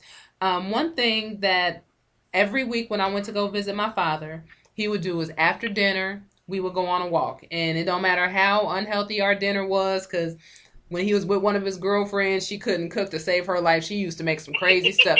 This chicken head one day made me some meatballs with pineapples and water chestnuts. Like, it was horrible. Wow. Right. She could not cook at all. And then when he was a bachelor, he'd do stuff like, it was a TV dinner every year. It'll be banquet. It'll either be Salisbury steak or the chicken wings. Like, so dinner was never the bomb. But after dinner, he would always go on a walk. We would always go on a walk together. And he'd say, oh, we're going to walk off dinner. And I didn't really see the wisdom in that, but it did a few things. Number one, it did burn some of those calories so that we wouldn't just be sitting around watching TV like most of us do now. But it was also a time to bond. And families don't do that anymore. When you're out and you're just walking around the block, you're looking around, you're saying hello to your neighbors, you're talking to each other because you're not distracted by TV and cell phones and things like that. And I think that's one of the things that really made us close because we were always talking because we'd always have that time after dinner where we go and walk or sometimes we'd even ride a bike around the neighborhood. But there was always some exercise. You never just ate and then just sat down for the rest of the night. Right, exactly.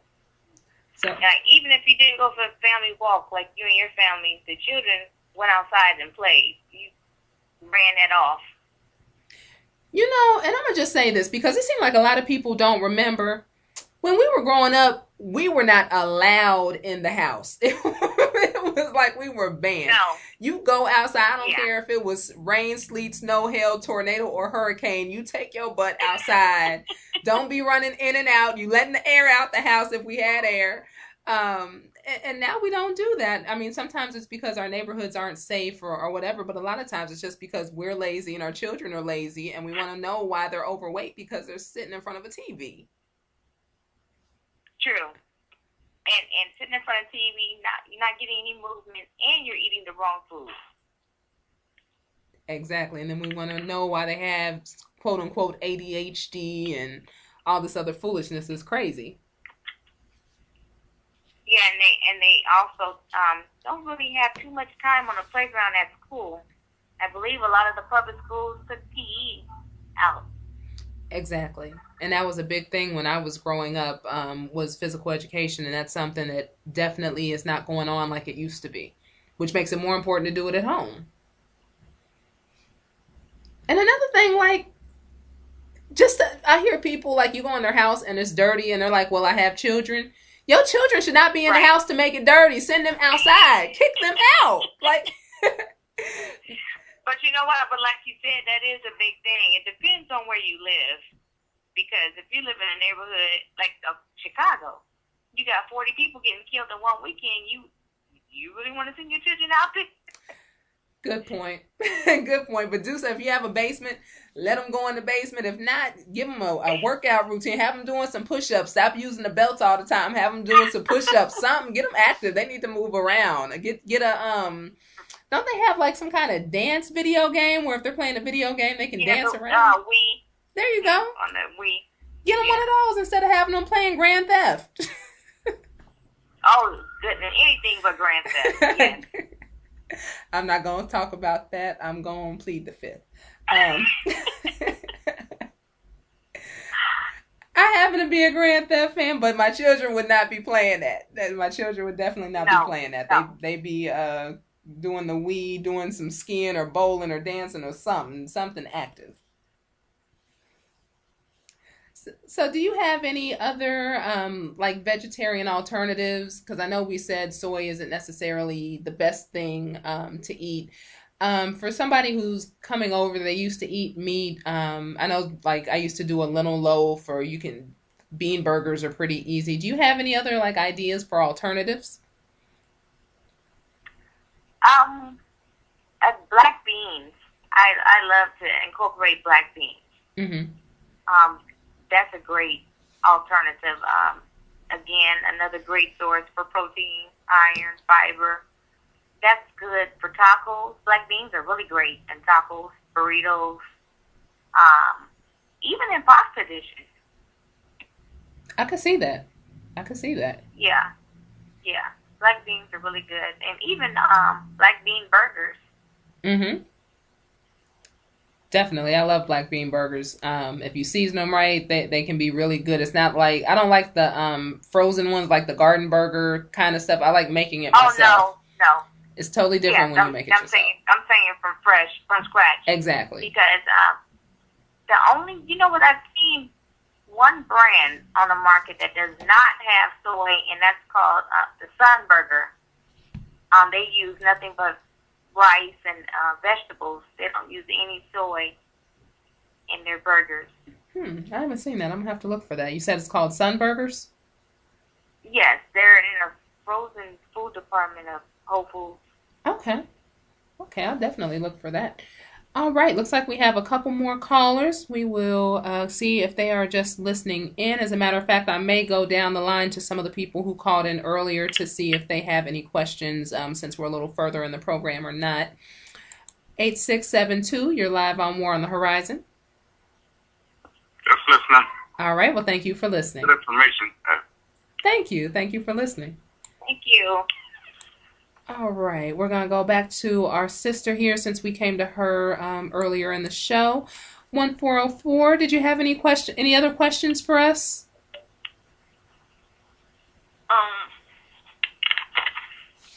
No. Well, no, I don't. I don't have any questions. Okay. Were you able to email me yet or not yet? No, not yet. Okay. Just make sure that you do. Matter of fact, I'll tell you, still go on and email me so I can make sure that you can find her. But if you're on Facebook, one really good herbalist, her and her husband have a business together.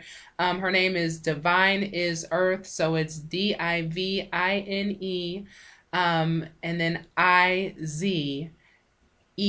If she doesn't know, I'm sure her husband does. They do offer products. They can definitely help you. You can also check around in your area, see if there are any local herbalists. Sometimes they can do things like something they call kinesiology, which is a kind of natural way. Well, with that, it's like the herbalists around me, it's like white people, and not just. Okay. I don't trust them, and I don't like them. Me and white people, like, I really don't like to go to them or anything to that nature. And then they do cost money too. Yeah, you don't have to convince me I'm not crazy. White people with this whole station, we're pretty much with you on that.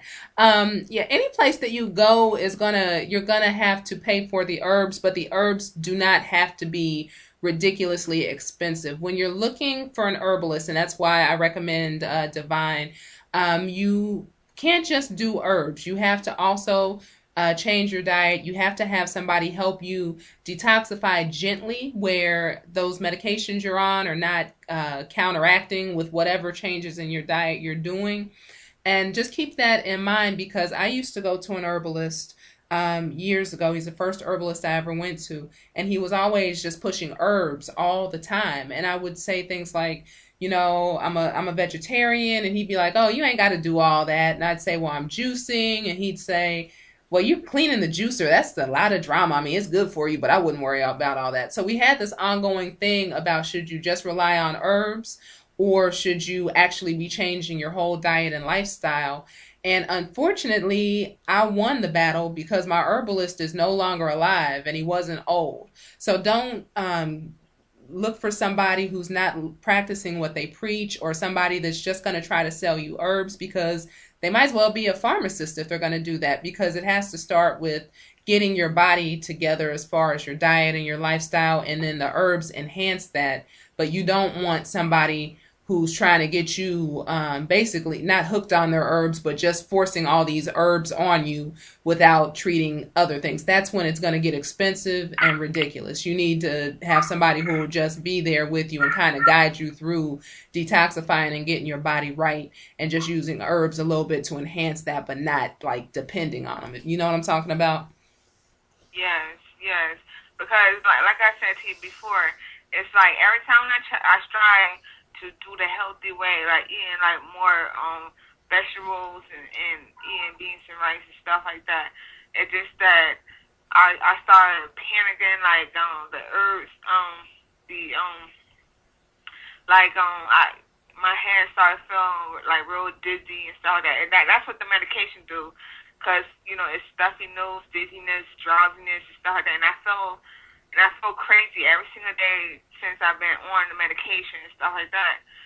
And it's like they didn't like really help me. They just like, here, take these pills. If you don't take these pills, then you're gonna have more episodes and stuff like that.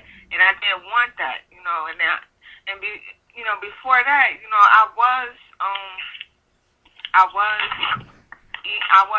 was the Orthodox vegetarian and stuff like that. And then my daughter's father had got shot, and he had to change his diet. He couldn't eat the vegetables and stuff because he would go to the bathroom all the time. So I had to start back cooking meat and stuff like that, and so that he can hold, so that it was better for him.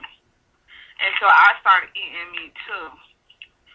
And so it's like I made a mistake by just start eating back meat and everything. So now it's like hard for me to go back to the vegetarian all the way, because I feel, and plus the medication and stuff.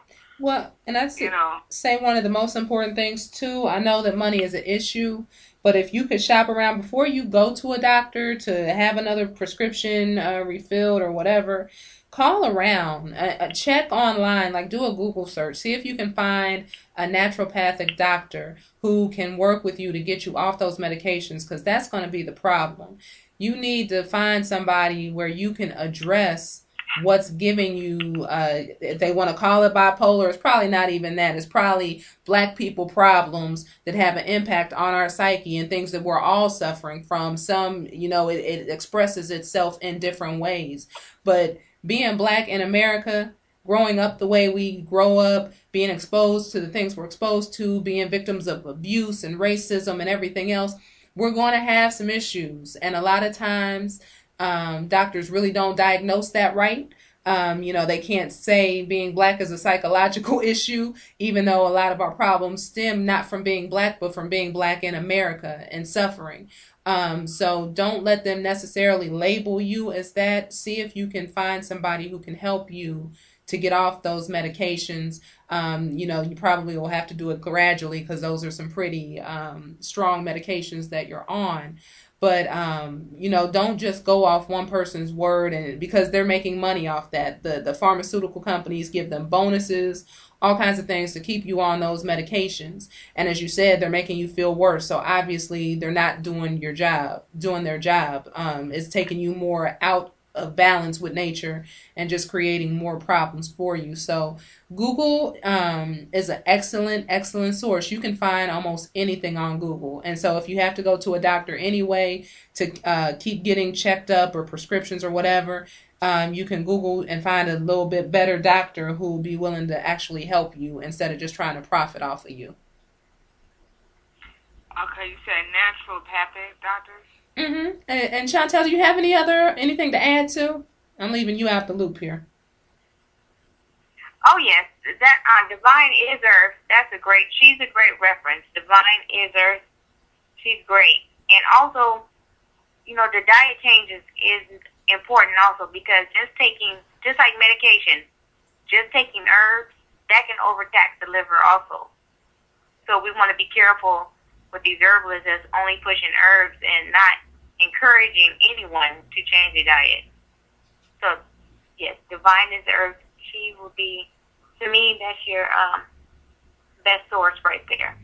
Okay, you said Divine is like IV or IS? IZ. IZ. Mm-hmm. Oh, IV. Mm-hmm. Okay. And she's on Facebook. And she I don't have a Facebook at all. Okay. I'm not. Not a problem. Are you online at all? Yes, I am. Okay. I'm trying to think off the top of my head. I think her website is supremewellness.com. But again, go on and send me an email, and I'll make sure that I have the exact information for you. She's been on my show, probably 3 or 4 times now. So she's very well respected around here. Very good sister. I believe it's Supreme Wellness, but send me that email and I'll go on and make sure you get hooked up with somebody, because she is reputable and she can either help you or not, but she's not going to give you the runaround, and she's not going to try to drug you with herbs or anything like that. Yeah, because every time when I do the herbs, it's like, oh my God, what's going on? It's like I'm in another world or something like that. And, maybe I'm doing too much of the herbs or not. I don't know what can it be, but I know I'm not doing something right. And I'm like, oh, man. Well, they could be counteracting with your drugs as well. You have to be very careful. Whoever's giving you the herbs have to be very careful that it's not, reacting to the medication. So, go on. And I'm going to go on to the next caller, because time's about to start winding down a little bit, but shoot me that email, because I can talk to you in more detail and I can put you in touch with her. Like I said, I think her website is Supreme Wellness, so try that, and either way, just send me an email and we'll try to find you somebody that can help you a little bit more, because we don't want you to stay in that situation. All right, I appreciate it. All right, well, thank you so much for calling in. Be sure you call in again. Thank you. Abibi Fahodie. All right, we're going to go back and see if 2303 has any questions, or are you still just listening? I'm sorry? Did you have any questions, or are you still just listening in? Oh, yeah. I'm just listening, really enjoying the show, but otherwise just listening. Okay. Actually, I have a friend on, too.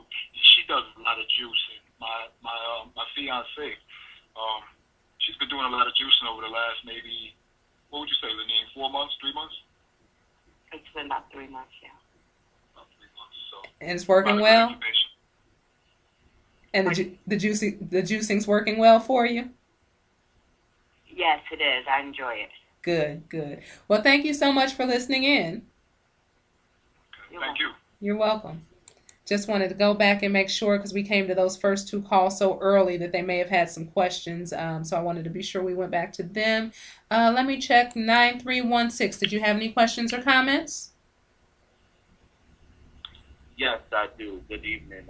Thank you for the show. Good evening. I was wondering, what are the importance of fasting, and also how much should we fast, and what would you say would be a good time, a good duration to fast? You want to take that one, Sister Shanta? Yes, that's a great question, brother.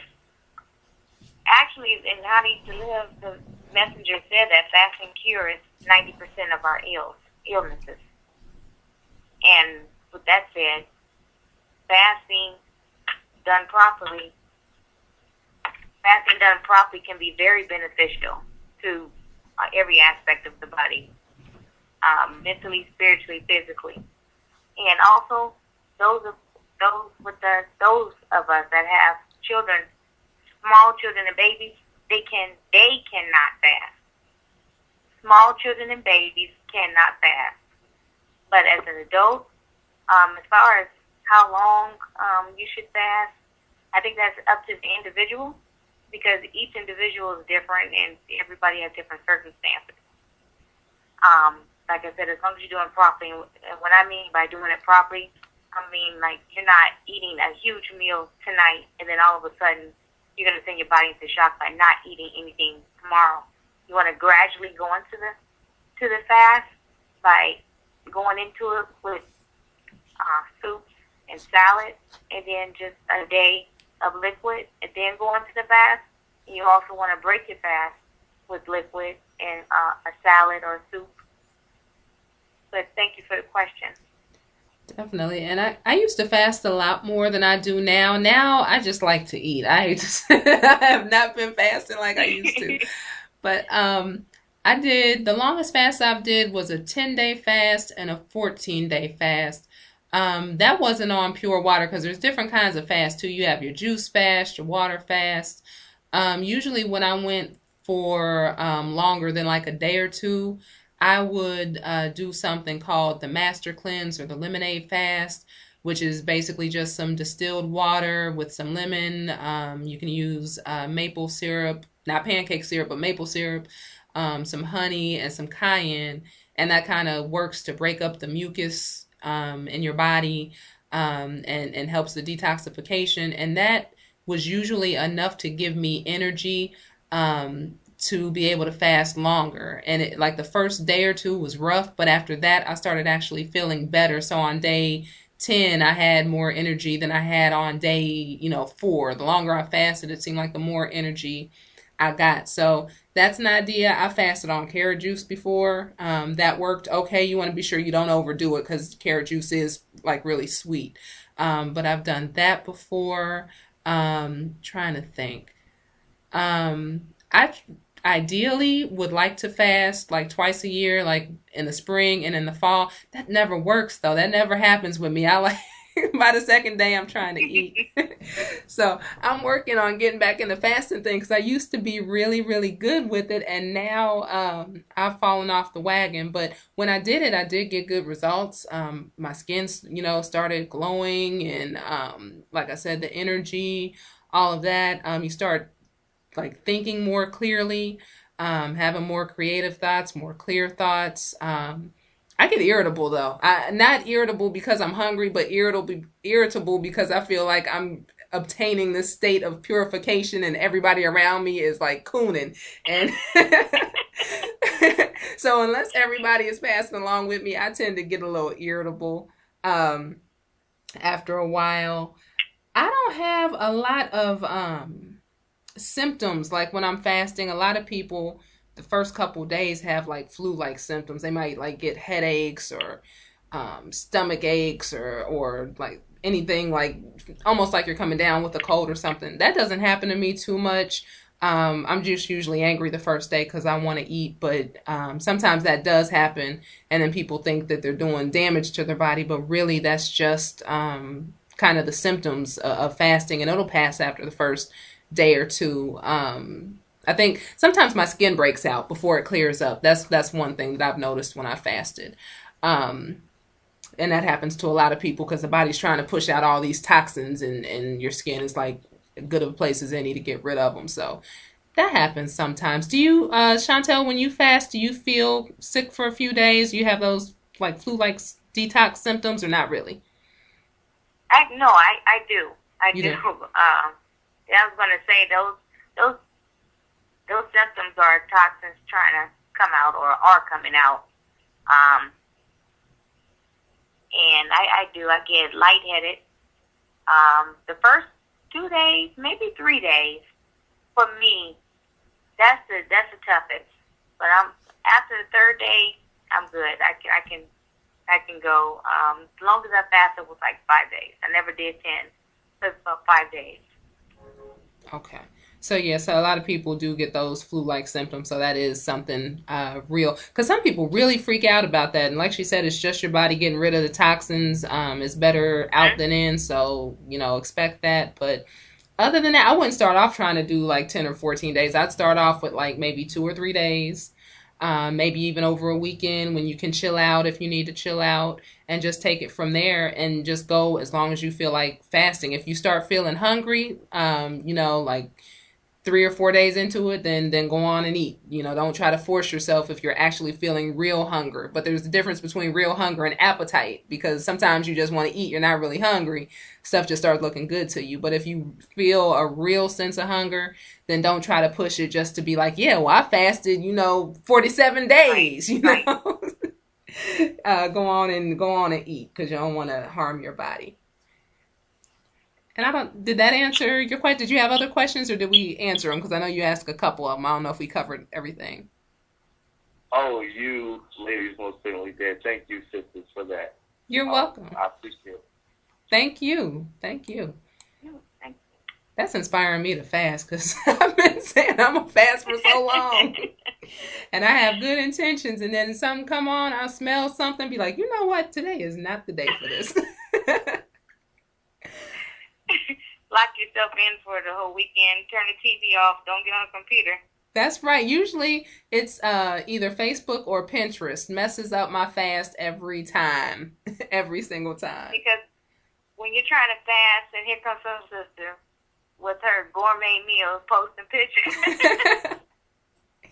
That's right. Some sister like Lady Shabazz want to post pictures. I'm innocent. I don't ever post pictures of my food. What are you talking about? I don't know what you're talking about. What? The pizza. It was just some cheese and basil on a piece of crust. That was nothing. It looked like a margarita. I'm like, you over there making margarita pizza. Exactly, and people do the same thing to me. That's just the name of the pizza. No alcohol involved, listeners. Yeah, you better make that disclaimer, because I said I was drinking ginger beer, and somebody was like, you did what? No alcohol in these things. No alcohol. So, definitely. Well, I definitely want to thank you for being here. It's been an excellent show. You definitely taught us a lot today. Do you have anything that you want to say to wrap up? Any contact information? Anything that we haven't covered? I just like to say thank you for having me on the show. And I do host holistic grocery shopping tours, group settings or individual settings. And for more information, I can be reached at organicallybalanced@gmail.com. That's organicallybalanced@gmail.com. Well, thank you so much for being on the program. We will definitely have you back in the near future. And I will be seeing you on Facebook very soon. Thank you. You're welcome. Peace. And anybody else that want to get in touch with Sister Shawntell, you can type in Shawntell Muhammad on Facebook, and she can cuss you out like she cuss the rest of us out every day. Eat organic. Fish is meat. All the stuff she say, you'll see if you send her a friend's request. She'll be cussing you out like she cussing all of us out too.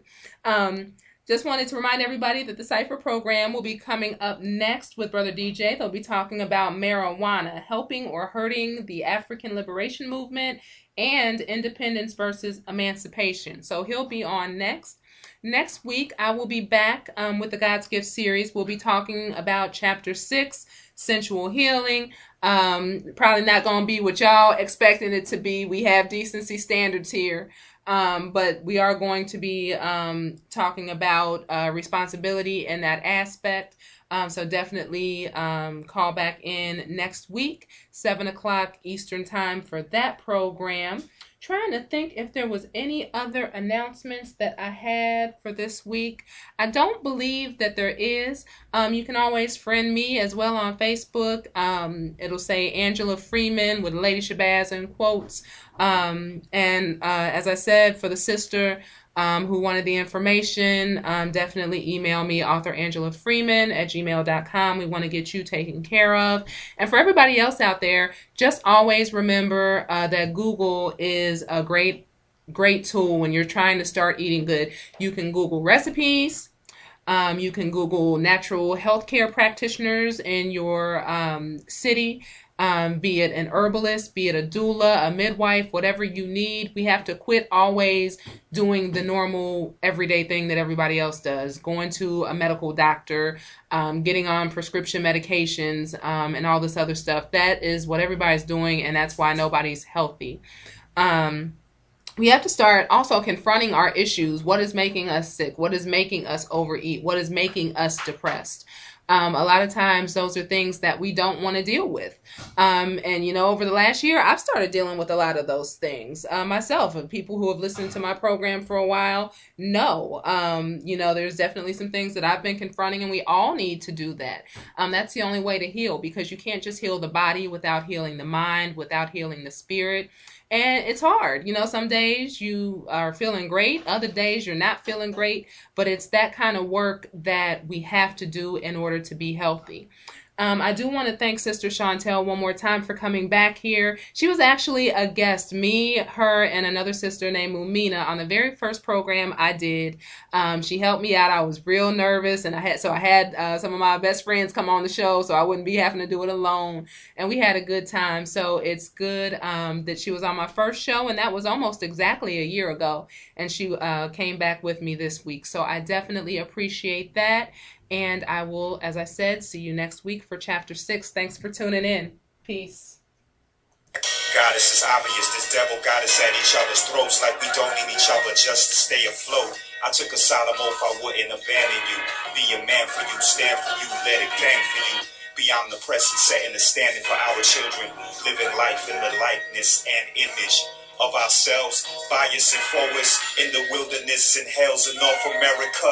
God is incarnate, to reach up my heart, my reflection, my lifeline, my all sparks, my conscience, the battery in my back, the clips of my ratchet when I'm on the attack.